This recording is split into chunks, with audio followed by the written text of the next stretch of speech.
You saw the final score, Vikings 27, Bears 24. A close win to start the season, but what really happened on the field? Was J.J. McCarthy's performance as solid as the numbers suggest, or did the victory hide problems that could haunt us in the future?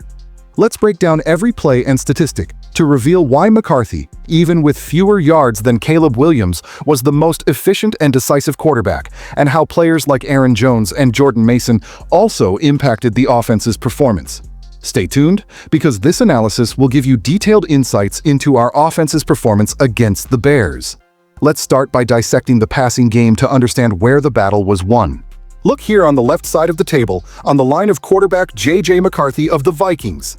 In the Comp 2 ATT column, completed cheer attempted passes, we see the number 13/20. This shows that he completed 13 passes out of 20 attempts. Now sliding the eyes to the right in the yards, YDS column, the value is 143. This means McCarthy distributed the aerial attack well, accumulating 143 total yards. Moving further to the right, we reach the yards per attempt column. Here we see the number 7.2. This data is important because it shows efficiency. Each pass attempted by McCarthy generated an average of 7.2 yards. Now we go to the touchdowns column. Here the number 2 appears, meaning McCarthy threw 2 touchdown passes, capitalizing on drives in the attacking field. In the interceptions, INT column, we have the value 1. This indicates that at some point the Bears' defense managed to read and cut one of his passes. In the longest pass, long column, we see 28 yards. This was McCarthy's most explosive pass of the game. Moving further to the right, in the sacks column, the number 3 appears. This means McCarthy was sacked 3 times behind the line of scrimmage. And in the rating, Archie column, we observe 98.5. This rating shows that, even with the interception, McCarthy had a solid and efficient performance as the starting quarterback.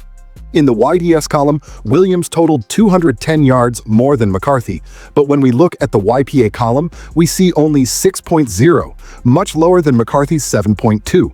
This shows less efficiency in turning attempts into real gains. In the touchdowns, TD column, Williams has only 1 compared to McCarthy's 2. In the interceptions, INT column, we see the number 0, meaning Caleb Williams protected the ball better.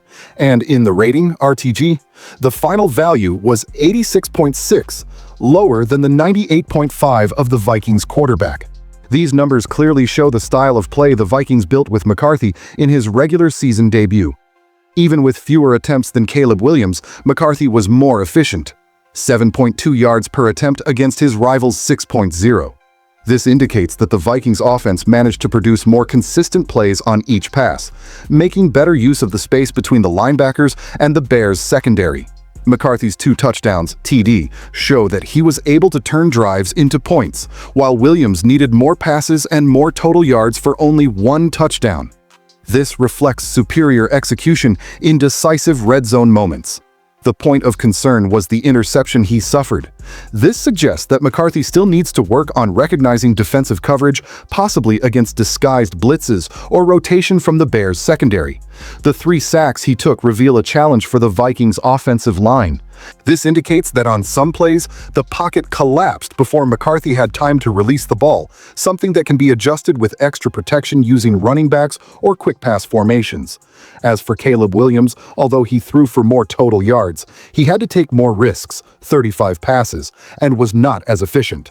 This shows that the Vikings' defense managed to limit big plays, forcing Williams to rely on short and intermediate passes to move the chains. Overall, McCarthy's final rating of 98.5 compared to Williams' 86.6 summarizes the impact. McCarthy was safer, more efficient, and more decisive. Now that we understand how the passing game performed, let's analyze the rushing table and see how the Vikings' ground game connected with the quarterback's performance.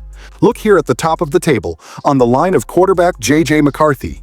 In the CAR column, carries, we have the number 2, and right next to it, in the YDS column, yards. The value is 25. This already shows that, in addition to passing, McCarthy used his legs productively. Moving the eyes a bit further down, in the yards per carry, YPC column, the value is 12.5, very high, showing that these 2 runs broke through the defense effectively. And in the touchdown, TD column, we see 1, meaning McCarthy also scored running the ball. On Caleb Williams' line, look at the car column, 6 carries, and right next to it in yards, YDS 58. This gives an average of 9.7 YPC, extremely high, with 1 touchdown, TD. Now, just below, we go to running back Aaron Jones Sr. In the car column, he has 8 carries, and in the YDS column, only 23. Looking at the yards per carry YPC, this gives an average of 2.9 yards per attempt, well below what is expected for a starting RB.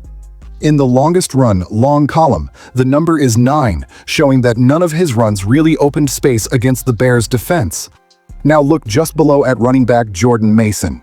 In the car column, he leads with 15 attempts, and in the YDS column, he totals 68. This gives an average of 4.5 yards per carry, YPC, quite consistent. In the long column, the highlight is 19, showing that he managed at least 1 explosive run that advanced the chain significantly. Moving down one more line, we find Justin Jefferson, normally a wide receiver, but appearing here with 1 carry. In the YDS column, only 4, and in the average 4.0 yards per carry, YPC. A tactical variation play, without major impact. The Vikings' ground game showed 2 very different faces. On one side, Jordan Mason was the engine of the backfield, achieving a good volume and a healthy average of 4.5 yards per carry. This indicates that the offensive line opened decent lanes for him on traditional runs. Aaron Jones Sr. was neutralized. An average of only 2.9 shows difficulty in finding gaps and limited explosiveness, suggesting that the Bears' defense read his runs between the tackles well. The surprise factor was McCarthy. With only 2 carries, he accumulated 25 yards and also a touchdown. This shows intelligent use of scrambles and designed option plays, where the Bears' defense was more focused on containing the pass and ended up giving ground on the run. Comparing with the passing table, we see an interesting connection. In passing, McCarthy was efficient, 7.2 YPA, but took 3 sacks. In rushing, when he used his legs, he had immediate success, 12.5 yards per carry and 1 touchdown. This suggests that part of the offensive line's issues in protecting the pocket were compensated by McCarthy's mobility, which turned pressure situations into positive gains. The Bears relied too much on Caleb Williams running. His 58 yards on the ground and 1 touchdown stood out, but also exposed that Chicago's offensive line did not open consistent holes for Swift, only 3.1 yards per catch. In summary, the Vikings showed a complementary running attack where Mason carried the traditional load, Jones disappointed, and McCarthy was the unexpected piece that disrupted the Bears' defense. Now that we have connected the passing and rushing data, let's move on to the receiving table to understand how the Vikings' aerial game distributed the ball among their targets and the impact on offensive drives. Look here at the top of the table in the Vikings section. In the TGT column, targets, we see that the passes were well distributed. Justin Jefferson leads with 7 targets, while names like Aaron Jones Sr., TJ Hawkinson, and Jalen Nailor also had consistent opportunities. This shows that McCarthy worked with multiple options in the passing game. Now, look at the REC column, receptions. Both Jefferson and Jones Sr. appear with 4 and 3 receptions respectively, showing efficiency when the ball reached them. In the YDS column, yards, Jefferson and Jones Sr. stand out, both with 44 yards, showing balance between outside route receivers and a running back coming out of the backfield.